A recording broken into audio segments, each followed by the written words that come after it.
Barang dapur simpan dekat rumah. Beli beras, beli minyak. Mengejutkan ni. Kalau betul kita rakyat Malaysia perlu simpan beras dan lain-lain makan asas tu, kita akur dan kita buat. Kita akan buat. Berhadapan dengan rantau Asia, tuntutan sempadannya. Tadi soalan nombor 1 tentang Sulawesi seperti China. Hari ini kita diheret kemerdekaan antarabangsa dalam tuntutan Sabah oleh Kesultanan Filipina. Bakalan tidak mencukupi, padi, keadaan cuaca yang tidak terbatas. Negara tetangga sedang krisis pangan. Ditambah lagi tuntutan 3 negara yang belum usai, yaitu tuntutan Filipina, China, dan Indonesia. Hal ini pun dibahas di parlemennya Malaysia sangat penting dan serius. Pak Prabowo pun menyentil orang-orang yang mengatakan Indonesia gelap. Padahal peningkatan hasil pangan Indonesia naik secara drastis. Media Malaysia pun tak mau ketinggalan membahas masalah Indonesia gelap.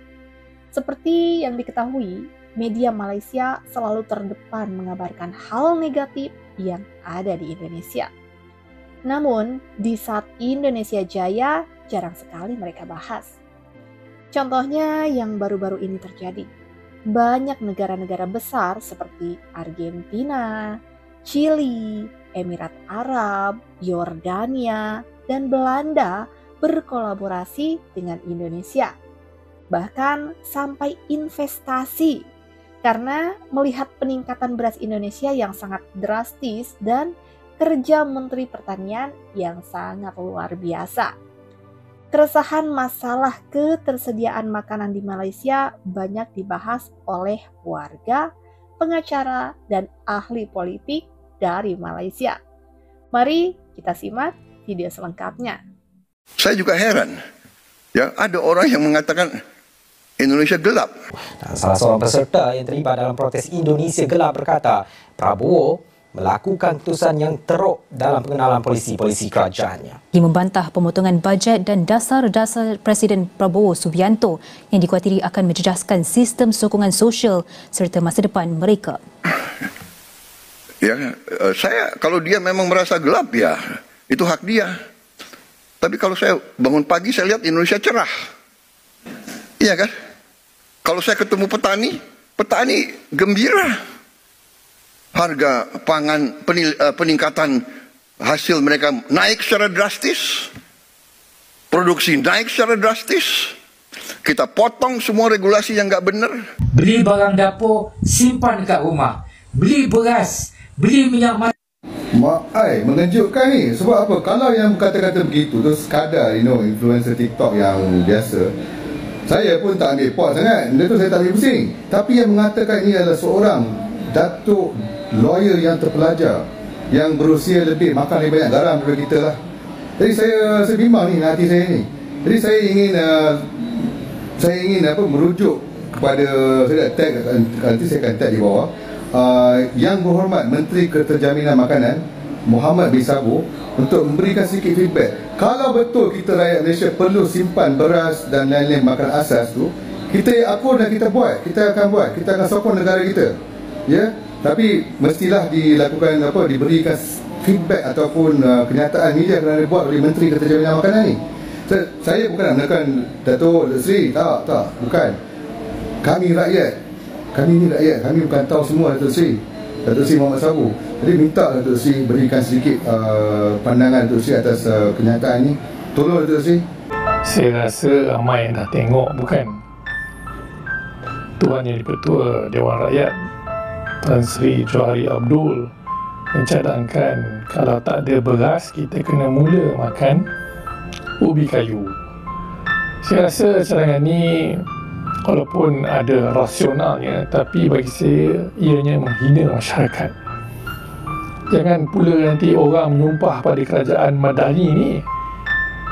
Peribahasa ada kata ada ubi ada batas, tapi zaman Madani ni peribahasa tu tukar jadi ada ubi tak ada beras. Allah, janganlah begitu wahai pemimpin kerajaan Madani.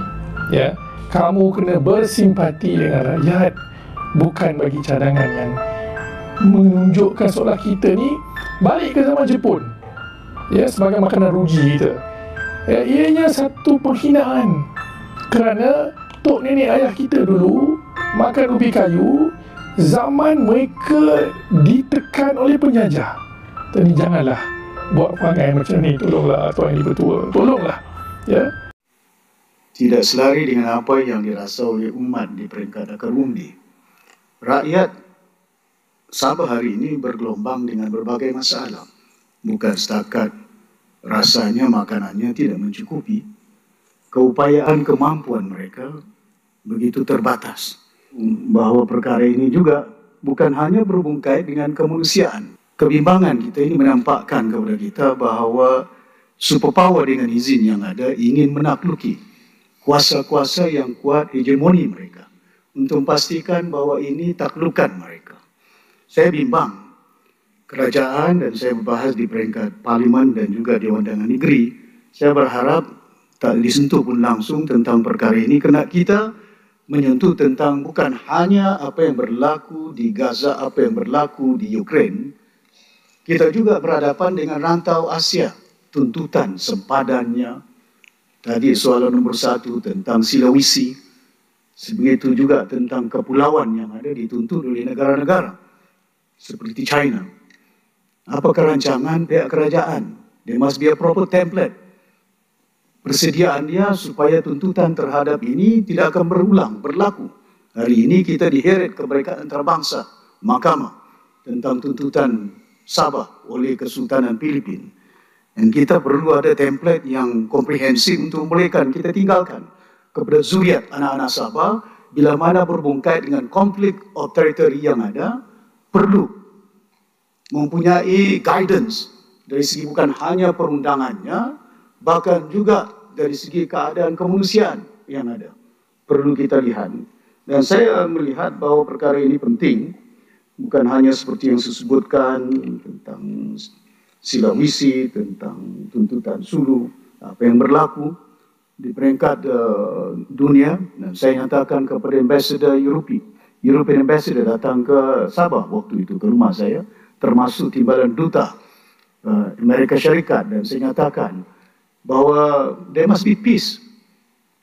There will be a lot of masalah yang akan dihadapi oleh masyarakat, contohnya wheat, bakalan tidak mencukupi, padi, keadaan cuaca yang tidak terbatas, maka ini juga satu perkara yang harus diambil perhatian oleh pihak pemerintah, bukan hanya di peringkat Sabah, bahkan juga di peringkat pusat.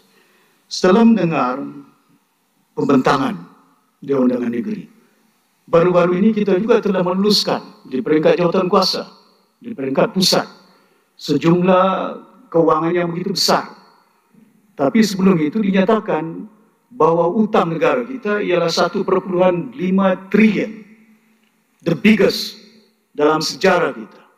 Tapi dalam pada itu kita juga berbelanja sejumlah 393 bilion, budget yang begitu besar dalam negara kita.